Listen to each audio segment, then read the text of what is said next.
श्री गणेशाय नमो नमः। सरस्वती नमस्तुभ्यं वरदे कामरूपिणी विद्यारंभम करिष्यामि। सिद्धिर्भवत मे सदा। शिव शक्ति को कोटि कोटि प्रणाम। मेरे श्रोतागण, मैं आपको मेष लग्न, वृषभ लग्न और मिथुन लग्न के बारे में, उनकी विशेषताओं के बारे में, उनके स्वभाव के बारे में, उनकी प्रकृति के बारे में मैंने आपको क्रम से मैं जानकारी दे रही हूँ। आज काल पुरुष की चौथी राशि कर्क राशि के बारे में मैं आज आपको जानकारी दे रही हूँ कि देखिए, कर्क राशि जो होती है वो चंद्रमा की राशि होती है। पूर्वी क्षितिज पे जो राशि उदित होती है वो क्रम वाइज उदित होती है। जैसे मेष लग्न उदित हुई तो 2 घंटे के बाद वृषभ लग्न उदित होगी, फिर 2 घंटे के बाद मिथुन लग्न, फिर कर्क लग्न, ऐसे ऐसे 2-2 घंटे के बाद राशियाँ उदित होती हैं, तो वो लग्न की श्रेणी में आ जाती हैं। तो लग्न हमारे व्यक्तित्व की शारीरिक संरचना हमारे बताता है, हमारे सिर के ऊपरी भाग के बारे में जानकारी देता है, हमारे मुख के बारे में जानकारी देता है कि मेरा कैसा शरीर होगा, डील डॉल कैसा होगा। तो ये सब बातों की जानकारी हम लग्न से करते हैं। तो आज मैं काल पुरुष की चौथी राशि कर्क राशि के बारे में जानकारी दे रही हूँ। जो कर्क राशि है वो चंद्रमा की राशि है, इनका स्वामी चंद्रमा होता है। ये चर राशि है, ये एक जगह स्थिर नहीं रहती, ये चंचल प्रकृति की होती है और बहुत अंदर से इमोशनल और दयालु राशि है। ये व्यक्ति अपने भावनाओं को छिपा नहीं पाते, जो भी इनके मन में होता है इनके चेहरे पे प्रकट हो जाता है। तो ये जैसे चंद्रमा की कलाएं घटती बढ़ती रहती हैं, वैसे इन पुरुषों का नेचर भी होता है। कभी क्षण में दुखी हो जाएंगे, खुश हो जाएंगे, मतलब पल पल इनका स्वभाव बदलता है। तो ये चर राशि होती है। चर राशियाँ जो होती हैं वो बहुत उग्रशील होती हैं और क्रिएटिव होती हैं। हर समय कुछ ना कुछ करने को मन में उनके हर समय कुछ ना कुछ दिमाग में रहता है, सकारात्मक सोच बनी रहती है। यदि चंद्रमा की स्थिति अच्छी है, जैसे ये है, ये कर्क राशि, इसमें चंद्रमा और गुरु दोनों हो तो ये गज केसरी योग बनता है। यदि चंद्रमा ना होता तो यहाँ पे हंस योग का निर्माण हो जाता। हंस महापुरुष योग, पंच महापुरुष में एक योग हंस महापुरुष योग होता है। तो ये भाग्येश, देखिए, भाग का स्वामी गुरु है और लग्न का स्वामी चंद्रमा, दोनों ये लग्न में बैठे हैं। तो ये केंद्र त्रिकोण का एक अपने आप में ही राज योग हो गया है। राज योग ये बनता है क्योंकि भाग्य और व्यक्तित्व आपका साथ होगा तो आप जितना मेहनत करेंगे, जितना आपका व्यक्तित्व जिस सोचेगा, तो भाग आपके पीछे चलेगा। तो ये भाग्य का बहुत अच्छा योग होता है। यदि इसमें पापी ग्रहों की युति है, दृष्टि है, जैसे यहाँ शनि होता तो तीसरी दृष्टि देता, तो उनके फलों में थोड़ी सी कमी आ जाती है।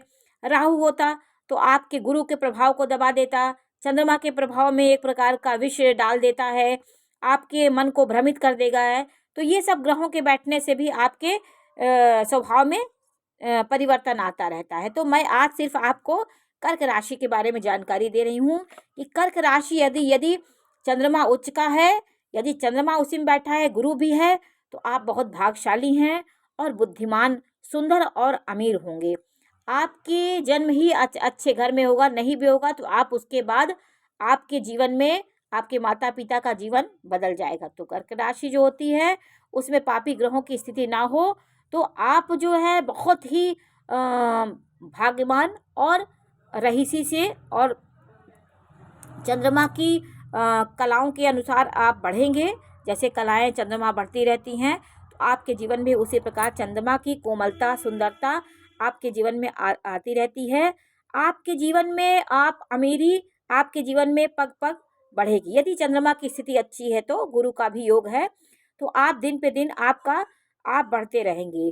चंद्रमा की स्थिति अच्छी होने से आप अद्वितीय प्रतिभा के धनी हैं और सामान्य नहीं होते। कर्क राशि वाले, इनके नेचर में एक में विशिष्ट गुण पाया जाता है। इनको प्रकृति ने एक अद्भुत ऑरा दी है, वो प्रेम की ऑरा होती है। प्रेम के मर्म को जितना कर्क राशि वाले जानते हैं उतना कोई नहीं जानता है। जैसे माता होती है, माता अंदर के मर्म को समझने वाली होती है, वैसे कर्क राशि की स्थिति अच्छी है तो आप सबके मनोभावनाओं को बहुत अच्छी तरह से जानने वाले होते हैं और ये बहुत शान शौकत से रहने की प्रवृत्ति होती है। बन ठन के रहने की इनके बहुत होता है, सामाजिकता होती है, ज़िद्दी होते हैं, कभी कभी इनके नेचर में तानाशाही भी आ जाती है। ये अपनी ही एडिटिंग करना चाहते हैं, तो कहीं ना कहीं इनको धोखा भी मिलता है। तो ये राशि वालों को ये थोड़ा सा गुण है कि अपने अपने उसमें गुरूर में हो जाते हैं, कभी कभी अपनी एडिटिंग ज़्यादा करने लगते हैं, तो समाज में इनको थोड़ा सा दिक्कत का सामना करना पड़ता है। यदि कर्क राशि में उच्च का गुरु हो तो आप बहुत चरित्रवान, और आपका जो पार्टनर होगा वो भी गुरु की सीधी दृष्टि आपके सप्तम भाव में पड़ रही है, तो आपका पार्टनर भी आपके मनोअनुकूल होगा, आपको भ्रमित नहीं करेगा और चरित्रवान होगा, धनवान होगा, सुख भोगने वाले, ज्ञानी और धार्मिक होंगे।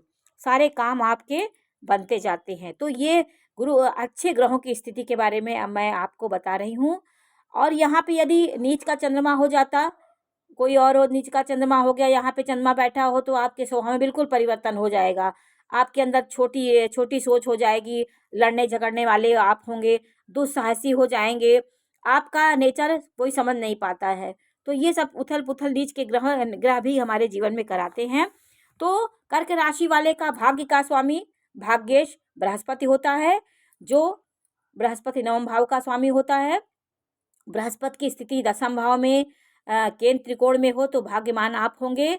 आपके आपका द्वितीयेश सूर्य हुआ, ये सिंह राशि का है। द्वितीयेश आपका सूर्य हुआ, सूर्य की स्थिति लाभ भाव में और दसम भाव में है, तो आप धन के मामले में बहुत अच्छे होंगे। ये आपका जो ये लग्न होती है, ये जो लग्न, ये 12 राशियों में काल पुरुष की कुंडली 1 2 3 ऐसे होती है। तो आपका आपका मोक्ष आपका चौथी राशि है, तो धर्म अर्थ काम मोक्ष, आप कोई काम मोक्ष के लिए आपका जन्म हुआ है। अच्छे कर्म करने के लिए धरती पे आप आए हैं, तो अपने कर्मों को अच्छा करने की कोशिश करिए, जितना हो सके उदारता भलाई करिए, क्योंकि मोक्ष के उद्देश्य से आपका धरती पे जन्म हुआ है। इसको जिस दिन आप समझ लेंगे कि मेरा किस उद्देश्य जन्म हुआ है, आपका धर्म अर्थ काम मोक्ष, आपकी मेष राशि है, तो आप धार्मिक धर्म से जुड़ करके अपने भाग का निर्माण करेंगे। और आपका अर्थ त्रिकोण आता है, तो आप धरती पे सिर्फ अर्थ को संचय करने के लिए, अर्थ को जोड़ने के लिए धरती पे आए हैं। और तृतीय राशि आती है, तो आप काम है, तो आप कामनाओं को लेकर के, इच्छाओं को लेकर आपकी इतनी बड़ी बड़ी इच्छाएं होंगी। तो धर्म त्रिकोण, अर्थ त्रिकोण, मोक्ष त्रिकोण जो आपको मैंने बताया था। तो आपकी तीसरी राशि जैसे मिथुन राशि हुई, तो आप मनोकामनाएं आपके बहुत होंगी, आप कामनाएं, इच्छाएं और संसार में जो भी काम है, ज़रूरतें हैं, उसको आप करने के लिए धरती पे आए हैं। तो जिम्मेदार राशियां होती हैं, वो काम त्रिकोण में उनकी, जैसे 3 है, तुला राशि और मिथुन राशि और मकर राशि, ये राशियां आपको, और कुंभ राशियां, ये सब कर्म के उद्देश्य धरती पे आती हैं और अपना कर्म करती हैं। तो ये कर्क राशि का, जैसे आपको मैंने बताया कि परोपकारी, धार्मिक और पवित्र होते हैं। ग्रहों की स्थिति अच्छी है तो जातक जन कल्याण के लिए सर्वस्व न्यौछावर रहता है। ऐसा व्यक्ति जन कल्याण के लिए सदैव तत्पर रहता है। इनके जीवन में कभी भी कोई परोपकार की भावना रहती है, किसी का दुख नहीं देख पाते हैं, कष्ट में किसी के बहुत बेवल हो जाते हैं। और प्रकृति ने इनको एक प्रकार के किसी का प्रभाव और स्नेह लेने की इनके अंदर बहुत क्षमता होती है। ये माता पिता से विशेष स्नेह इन्हें होता है। स्नेह के मामले में ये सबसे आगे, सबका प्यार बहुत ये पाते हैं। इस लग्न वाले जातकों को सामान्यतः क्रोध नहीं आता। यदि पापी ग्रह नहीं है तो बहुत सौम्य नेचर के होते हैं, गहराई अंदर होती है और किसी को कष्ट नहीं देना चाहते हैं। अगर इनकी बृहस्पति और गुरु की स्थिति और शुक्र सूर्य की स्थिति दशम भाव में है और गुरु की स्थिति आपके लग्न में है, केंद्र त्रिकोण में है, तो आप बहुत विद्या प्राप्त करने वाले होते। विद्या से विनय आपकी होंगे, प्रसन्न रहने वाले, चित्त आपके प्रसन्न चित्त रहने वाले, तीर्थ यात्रा करने वाले, मंदिर, जलाशय, उपवन आदि का निर्माण करने वाले, आप धार्मिक कार्यों में आपका बहुत मन लगता है। आप पराक्रम द्वारा उन्नति करने वाले होते हैं, बुद्धिमान, जल क्रीड़ा के शौकीन होते हैं, अनेक मित्रों से युक्त, विद्या विनयी होते हैं, यज्ञ आदि शुभ कार्य करने के लिए आप सबसे आगे रहते हैं। इनके धन का खर्च धर्म में होता है। अपने स्व कार्यों में इनका धन ज़्यादा होता है। अपने भाई बहनों के लिए, सज्जन पुरुषों के लिए आप पशुओं का धन खर्च करते हैं। इनकी पत्नी धार्मिक विचारों वाली होगी, पुण्यात्मा पवित्रता वाली इनकी पत्नी होंगी। पत्नी है, पति है तो पति होंगी, और पत्नी है तो पति होगा।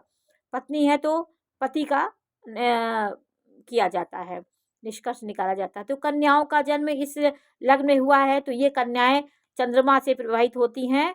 ये व्यक्ति ये इनकी अगर पूर्ण चंद्रमा है तो आप पूर्ण कलाओं से प्रभावित होंगे। यदि क्षीण चंद्रमा हुआ तो आप कठोर भी हो जाएंगे, और पूर्ण चंद्रमा से आप कोमल होंगे। ये चंद्रमा की स्थिति, ग्रहों की स्थिति के बैठने से ये सब परिवर्तन होता है। यदि आपका चंद्रमा क्षीण नहीं है, मतलब अस्त नहीं है, सूर्य के साथ नहीं है, तो आपके अच्छे अंश में है, 15 अंश के पास है, तो आपकी कलाओं में आपकी कोमलता बढ़ती जाएगी। यदि क्षीण चंद्रमा है पापी ग्रहों के साथ, आप कठोर भी हो सकते हैं। और सत्यवादी, इस राशि से प्रभावित जातक जो होते हैं वो सत्यवादी, धर्मात्मा, मर्यादाशील होते हैं, प्रशंसनीय होते हैं, अन्वेषक होते हैं, वीर और विजय प्राप्त करने वाले होते हैं, क्योंकि इनका योग कारक ग्रह मंगल होता है। देखिए, केंद्र त्रिकोण का मालिक मंगल है। ये बहुत साहसी अंदर से होते हैं, ऊपर से जितने कठोर होते हैं, इसलिए अपने लक्ष्य के लिए बहुत ही पराक्रमी होते हैं, हर समय क्रियाशील रहते हैं। पंचम और दशम का स्वामी होने से योग कारक ग्रह इनका मंगल हुआ। यदि मंगल की स्थिति आपकी, जैसे मंगल उच्च का है, दशम भाव में है, स्वग्रही है, उच्च का है, 8 में है, तो आपका साहस, पराक्रम और वीरता आपके अंदर बहुत होगी। आपको जीवन में अपने भावुकता और सहृदयता के कारण ये कभी कभी स्वयं संकट में फंस जाते हैं। किसी की उदारता करने के कारण ये, और किसी के अत्यधिक विश्वास करने के कारण कभी ये धोखा पा जाते हैं। ये लोग अपने माता पिता से विशेष स्नेह रखते हैं, धार्मिक, पवित्र, परोपकारी होते हैं, विनोदी, भावुक, स्त्रियों को अपनी ओर आकर्षित करने की कला इनके अंदर बहुत होती है। इनके प्रति, चाहे ये पुरुष है तो स्त्रियां हैं तो पुरुष, इनके प्रति बहुत आकर्षित होते हैं। इनके बोलने की कला और मृदुलता और प्रेम की पवित्रता होने की वजह से इनके प्रति लोग ज़्यादा झुकते हैं। इन व्यक्तियों को पुखराज धारण करने से इनके भाग्य में वृद्धि होगी। पुखराज रत्न होता है, उसको सोने की अंगूठी में आप तर्जनी उंगली में धारण करेंगे तो आपका भाग्य वृद्धि होगा। और मोती भी आप धारण कर सकते हैं, चांदी की अंगूठी में मोती धारण करने से आपके व्यक्तित्व में निखार आएगा, और आप में एक प्रकार का आनंद महसूस करेंगे। और क्योंकि आपके लग्न के अनुसार जो आप मूंगा जो भी पहनेंगे उससे आपका शक्ति मिलती है आपको। यदि गुरु की स्थिति अच्छी है तो आप बहुत भाग्यशाली है, और शीघ्र भाग्य आपका भी भाग्योदय जल्दी होता है। भाग्योदय आपका, अगर भाग्योदय के लिए आपकी स्थितियाँ अच्छी हैं तो आपका भाग्योदय बहुत जल्दी हो जाता है। जीवन के 24 साल के अंदर आपका जीवन का विकास हो जाता है। 24 साल में आप दिनों दिन प्रखरता की ओर आगे की ओर बढ़ते जाते हैं। आपकी चंद्रमा की स्थिति अशुभ होने पर जातक के मस्तिष्क में विकार आ जाता है, वो एक विकारी दिमाग हो जाता है। तो आपके ग्रह अनुकूल हैं तो आप एकदम अनुकूल रहेंगे। ग्रहों के बैठने से, ग्रहों की दृष्टि से हमारे जीवन में उथल पुथल मचता है। तो इनको, व्यक्ति को चंद्रमा की वजह से ये माँ के संबंधों को, अगर चंद्रमा दूषित है तो माँ के संबंधों में थोड़ी कमी आएगी, माँ से इनका विरोध हो जाएगा, माता इनकी रोगग्रस्त होंगी। इनको कभी कभी अपने जीवन में बहुत डिप्रेशन का शिकार होना पड़ता है। कभी कभी एक इतने कोमल मन के होते हैं, कभी जीवन में बहुत झटका लगने उस बात को ये मन से निकाल नहीं पाते, अपने को बदल नहीं पाते, उसी बात में घुटते रहते हैं। इनको बहुत डिप्रेशन की बीमारी भी हो सकती, किसी बात को ये अपने मन से निकाल नहीं पाते, ये सबसे बड़ी कमजोरी होती है। इसलिए आपको सबसे बड़ी है, आपका कर्क लग्न है, कर्क राशि है, तो आपको प्रदोष के दिन सायंकाल भगवान शिव की पूजा अर्चना जरूर करना चाहिए। पूर्णिमा के दिन रात में चंद्रमा को दूध शहद द्वारा अर्घ दें, और आप चंद्रमा की पूजा करें, सोमवार का व्रत करें, तो ये आपके लिए आपके मन को शांत करेगा। तो कर्क राशि वालों के व्यक्तियों के बारे में मैंने आपको जानकारी दी। आपको ग्रहों की स्थिति से आपके परिवर्तन आता है, आपके जीवन में मंगल आपका केंद्र त्रिकोण का मालिक, तो आप साहस पराक्रम से संबंधित कार्य आप कर सकते हैं। आपकी गुरु और चंद्रमा की स्थिति है, तो आप अध्यापक, टीचिंग लाइन में और बहुत अच्छे उच्च शिखर पे पहुंचने वाले आप व्यक्ति हैं। मंगल गुरु, इनका सूर्य धनेश है और पंचमेश जो है 5वें का स्वामी मंगल है। मंगल और बृहस्पति, तो ये शुभ ग्रहों की दृष्टि इनके केंद्र त्रिकोण में इनके शुभ ग्रह हैं। तो ये अगर बली हो तो आप बहुत उच्च शिखर पे बहुत आगे बढ़ने वाले व्यक्ति होते हैं। तो आपको मैंने आपको सोमवार का व्रत करें, भगवान शिव को अर्घ जरूर दें, आप जल अर्पित करें तो आपके मन में धीरे धीरे शांति आती है, क्योंकि भगवान भोलेनाथ चंद्रमा के विष को, कितना भी विष हो, आपके काल सर्प योग हो, विष हो, जो भी हो, तो आपके भोले बाबा की पूजा करने से उनके शिवाष्टक को आप पढ़िए, नमः शिवाय का जाप करिए, श्री शिवाय नमस्तुभ्यम का उच्चारण करिए, तो धीरे धीरे आपके मन में चंद्रमा की जो क्षीणता है वो पूर्णता इसमें आएगी। तो आज मैंने आपको कर्क राशि के बारे में जानकारी दी कि ये बहुत इनकी क्या क्या स्वभाव होता है, क्या विशेषता होती है।